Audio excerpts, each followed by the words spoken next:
Hi again, and welcome to my third lecture of Hyperthematics, my philosophy of value. Today we'll be looking at games and sports, which are a sort of variety of games in terms of hyperthematics. So if you remember last time, we started with an assumption, which I called H, that the world is a hyperthematic structure of interpretation, and it contains three transformable elements: experience, different experience, and a postulated interpretation of the resulting problematic of experience. So with my little schematic, which you've seen several times now if you've been with me, experience, different experience, and an interpretation between them. So the method here, as it was outlined in the second lecture, is always going to be try to interpret some region, what I call region of experience, whatever processes we're looking at, back to the assumption H, and back to the other to and through the other derivatives, H1, 2, 3, 4, which come out of H logically. So the question is, as I say, how does this region of experience, these processes, guide action relative to our assumption, our opening assumption, so as to solve some problem of some diversity of experience? Here, what concerns us is the region of games generally, and chess is going to be my main example. So, the first thing we ask is our games, is chess, when you think about chess in the bigger sense, is it consistent with assumption H, right? With this, in other words, with this logical schematic where you have experience, different experience, and some interpretation between them, some interpretation which generates value and thus meaning. Well, if you think about it, chess fits this, right? It's consistent with this. At the very least, you have a player and you have a different player with different experience, and you have between them the chess game. And the chess game is sort of a shared, evolving interpretation between them, right? And if you have, for example, particularly memorable games with your friend, you might say, oh, that chess game we played yesterday was a great game, and you might remember it as almost in a sense you would remember a story, right? So it's our interpretation that we interpreted back and forth between each other. So in that sense, but also with pieces and with our physicality of our bodies and whatnot, we're consistent with assumption H. We're doing this interpretation between experience and different experience. So far, chess works relative to H. Another principle we brought out of H was HG, a hypertheme of the goal, I call it. So here, is there a goal? Is there a problem that we select to solve? Well, obviously, yes, at various levels. So we have my pieces to your pieces, and we interpret them to each other right across the board. My actions to yours. We have my physical presence to yours, body voice, and you know, language and a bunch of things. Chess can get psychological even. My chess experience and my skills to yours, right? My history of what I've learned about chess interpreted to yours. Each of these are various aspects of a goal. And so we do have a goal, we have a problem, we have several problems to solve in chess. So we're consistent with our assumption HG, hypertheme of the goal. Let's try to interpret to H1. If you remember, H1 was create hyperthematic structures which don't eliminate elements. So is it consistent with this? Is chess consistent with this principle? Oh yes. Do players eliminate each other? No. You know, we don't take out our pistol, shoot the other fellow playing against us in normal times, or slash them up or anything like that. Do the pieces eliminate each other? There's a sense in which you could say, oh, the chess pieces, one takes another, eats another piece, or whatever. And we use this, we do use this to teach children sometimes. But the pieces aren't really eliminated. They're moved, right? They're moved off the board, and they're ready to play with again tomorrow or later today, next game, right? You play again and again with the pieces. So we are consistent with H1. Is chess consistent with H2, interpreting it to H2 and through H2? Well, H2 says, if you remember, use transformative actions to guide elements away from eliminating other communities. So, does chess do this? Chess can be used like this, as many games and many sports can. We can use chess. We can, sit down and say, "Oh, let's play a friendly game of so and so." And in some cases, we can use to resolve our differences. We may, let's take it out in a game of chess. And in more social, proactive social contexts, other games and sports can be used similarly. You think of basketball, soccer, football, things like that, and you say things like, "Oh, let's get kids off the street and playing a game together, rather than doing eliminative things." So chess can be used, could be used more than it is, and is used sometimes, and other games certainly are, and sports definitely are. So in general, yes, we can say we're consistent with our assumption H2. H3 was create communities of 3 elements at least, right? To be consistent, that was to be consistent with H, where we said we have experience, different experience, and interpretation between them, so at least 3. And chess is, in fact, a little community of 3 elements. You have the player, one player, another player, and you have the game as an element which grows between them, right? And other games, of course, might have more players or many more players in some cases. Some board games 5 or 6, bridge 4 usually, and of course sports can have a very great many. And there will be sense, which we'll talk about later, in which case even solitaire loses something by not having elements, human elements to that scale. But there's a sense in which you interpret from your past to your future. So even games, often like solitaire and things like this, have this characteristic that are consistent with H3. Right? Interpreting to H4. H4 said, create communities which don't eliminate communities or elements. So again, do chess groups eliminate other chess groups? But not really, right? You don't. Your group plays with the other group and goes and plays with another chess club, but you don't eliminate them generally in any way. Does your club or your chess group eliminate other types of games? Not really. This is not part of chess that you say, okay, we're going to play chess and we're going to wipe out bridge playing, or we're going to wipe out. It happens, but it's not something built into the game, right? People might abandon some other kind of game, backgammon or checkers or whatever, and come and play chess in greater numbers. There's nothing in the game or in the game structure that leads to, deliberately moves action in that way to eliminate other groups. What about tournaments, you might say? Don't we have, is that in the nature of tournaments to eliminate certain players? But not really. When you think it's a lot like pieces. You play someone, and in the structure of the tournament, someone advances and someone else doesn't. But the person who doesn't, hangs around and watches the other players and sees who's going ahead and whatnot, or goes off and plays a pickup game with someone else in the tournament. And so the community's not broken like that. The person goes off and you just play more chess. You don't necessarily advance. So it's not an elimination, even though we call it that. Right? So again, this is consistent with assumption H4. All right, let's expand a little further. Consider chess pieces themselves, right? Chess pieces have numerous shapes. Right? They can be very realistic. They can be plain and simple. They can be very stylistic, right?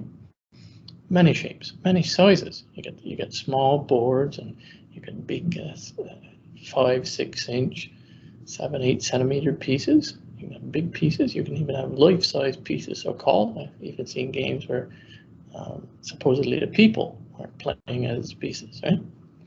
you can have them made out of many materials. Obviously wood, it's a classical sort of thing. Plastic, obviously.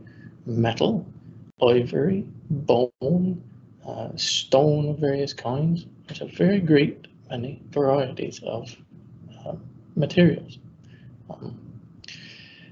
They can be not physical in that sense. They can be symbolic, right? They can be pictures, as you have here, little pictures of the king and the queen and the knights and the pawns and so forth. So this great variety suggests something to us, that chess pieces are already signs of an interpretive transformation of some kind. Chess, I would say, is as a hyperthematic game structure, well, it can stand all these transformations and it still be a game underneath all these changes of pieces and of boards and of whatnot, right? It's still chess because it's arisen from a past where its signs have been transformed from eliminative signs already into interpretive signs. How's it? Well, go back and think about it. Go back and look at the history of chess. Chess pieces are essentially based on ancient soldiers. Somewhere way back in the history of chess, you had actual soldiers, for example, fighting wars, and someone got the idea. We have no record of it, but we have to record in the pieces, the first signs of chess pieces.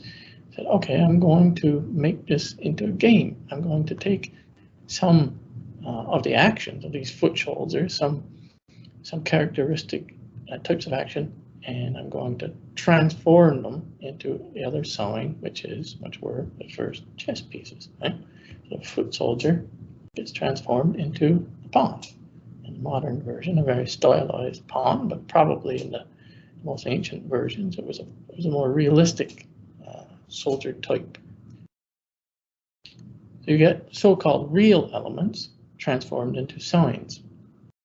And what I mean by real, well, what people usually mean by real, we will question that later in this book and this philosophy.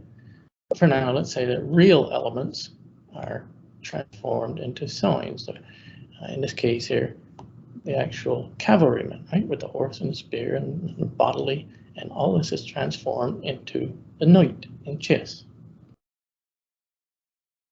So, in other words, what you have is eliminative transformed to expansive. The ancient warrior has an element which eliminates elements of other communities, chops them up and does away with them, is transformed and added as a chess piece to a new structure, the game structure, which now promotes value in small projects of community making, what I would call game communities. So what does the above expansion on chess pieces suggest to us? Let's go back to method again. Let's try to express what we just parsed out there, expanded on, in our usual form, in this form. In order to increase value in some experience, do this or this. And so we're going to call it H5, Hypertheme 5. Insofar as you can, which means insofar as being dynamically consistent with other hyperthemes, and I'll try to give you a better understanding of what this means later on in later lectures. Insofar as you can, populate the community guided by your hyperthematic structure of transformable elements, which are signs of this transformation away from eliminative elements that destabilize community toward elements that promote harmonious interpretation. This is going to be one of our principles, and we draw out of this realm of this expanded view of chess. Okay, in other words, to use that principle, in other words, is to say, to get the kind of value we get in chess and also in other games, do what has been done in chess with chess pieces, for example.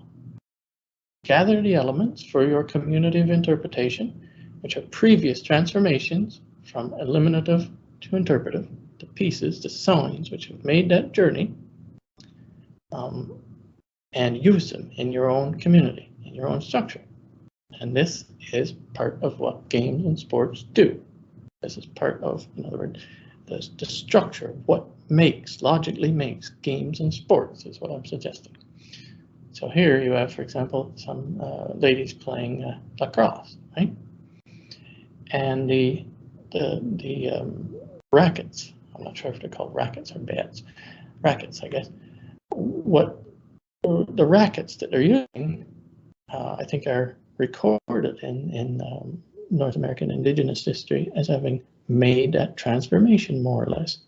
They're sort of ways of getting out of war and turning the use of that sign into a structure which allows you to play the game.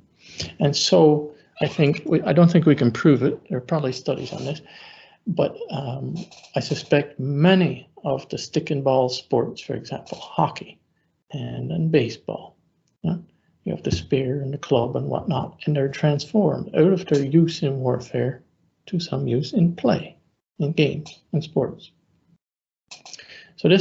So adopt, in other words, those kind of transform signs in your community. That is what H5 tells us to do.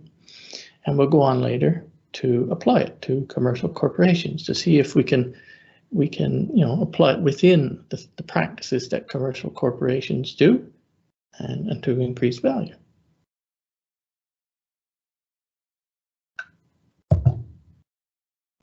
So let's consider another aspect of games. Obviously, games and sports are not perfect in this sense. So the structure that we're talking about, we're assuming there, we're building up this structure that we assume is behind the actions, in this case human actions, which feed into and get transformed into what we call game and sports. The structure promotes interpretation, but you do get local action which constricts interpretation sometimes. So for example, in ice hockey, you get fights and you get the use of these signs, which are hockey sticks. You get, poking and prodding and hitting sometimes and whatever, and it goes on sometimes into fights. You get these regressions, so that even though these forms of sports as a type of game have come out of making that transformation with hockey sticks and whatnot, you revert sometimes locally. Game as a whole is good. We don't go into hockey expecting it to be, killing each other and be a brawl all the time where we hit and hurt each other. It happens, but that's not hockey, right? It is the game, and we regress sometimes locally, as I call it, and I'll try to explain what locally means later. We regress back to those untransformed uses of the sign sometimes, and in some sports and in some games more than in others. So games and sports aren't perfect. In terms of chess, this could be, for example, cheating. Cheating eliminates or constricts some part of the structure that the chess game interpretation is played out in. Usually it's some arbitrary elimination of agreed upon rules, right? He's away to the bathroom, so I'll move, I'll move his piece and maybe you won't notice when he comes back. So, but there's a response in terms of value to that attack on the structure. And okay, what does that response look like? Well, in chess, if you know chess, the potential moves, if you know chess at all, very simple moves, right? You have the knight, which is 2 squares and then 1 to side either way, okay? But you can imagine if it was much more complex than that. What if, for example, the move for a knight was 2 and then 1 to the side, and then down here, but if we've played at least 6 turns, and then up here, but only unless I'm ahead by more than 5 pieces, and you could string on more to that. You can imagine how difficult, how potentially uninteresting it would be to play if you had to remember all this complexity. So, but chess doesn't have it, and most games don't, right? In other words, the structure has come up simplifying actions taken within it. In other words, there are always some simple actions which can be interpreted to more complex actions. In other words, again, there's a range of actions for inspiring interpretations at varying capacities. There's something there for everyone. So these two little fellows can sit and have a nice game with maybe very simple actions, just the base actions of the pieces and a few simple tactics, right? But then they learn there maybe, and then as they grow and they learn more and get more experience, they start stringing together actions and seeing further ahead, and they build that complexity up on the basis of those very simple actions, which everyone can start and get into, and then maybe they get eventually to our level at Kasparov. Now let's go back to method again, and let's try to get this in the form of a principle. Again, in our form, in order to increase value in some experience, do this or this, and we'll call it H6. Insofar as possible, select the elements of a community such that their range of transformation promote actions which are simple enough for any actors in the community to carry them out in interpretations which sustain the community. In other words, add some simple actions in your community. Whatever your community, whatever general kinds of actions your community promotes, whatever experience it's dealing with, have in it some kind of simple things which promote other people coming in and trying. Oh, we can get into this, and we can get it pretty easy, even though there might be much more complex things you can do in the community later. And we're going to, again, later try to apply H6 as a principle in corporations. I like to call the little things of life. And so games, generally, but sports too, have a lot of these simple actions in the rules and in the pieces, right? And they also have etiquettes, which are not sort of originally built up, probably. They're more responses to evaluative attacks on the structure itself. Things like I said, cheating and things like that. Regressions, where the untransformed aspect of the sign creeps back in to the game or the sport. So, for example, in cards, one person shuffles, the other person cuts, right, to make it fair. I think this is hide and seek in Africa, and a variation of hide and seek. The counter counts in hide and seek, but counts out loud, so everyone can hear and make sure that the counter is not cheating with regard to how long they take. Now, that being said, some games, so-called, are really eliminative. They are what I call false communities, and we'll talk more about this later when we talk about the military and other types of such communities. And those are, for example, inconsistent with H5. They have eliminative elements which are not transformed. So the Romans in the gladiator games, obviously, it was structured in some senses as a game, but they still had the actual weapons there, and the gladiators died, right? They were eliminated. So the signs were transformed and there were eliminations. So they called them games, I guess, but in our hyperthematic sense, we wouldn't call them games. We'd call them false communities. Or, in another case, relative to H6, they make no attempt to simplify the range of actions to make new community formation easy. In other words, to welcome new players, new people to join the community, right? So one example that comes to mind of this is fox hunting, right? Fox hunting is, in some senses, you can play.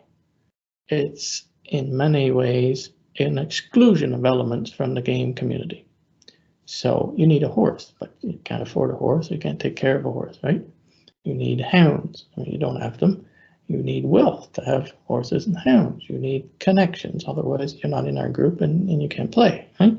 All of these things feed into fox hunting. So fox hunting, again, is not a game or a sport. It's more like a false community, as I would call it. So, and of course, eventually you have the elimination of the fox, which is even more, you can see it more clearly.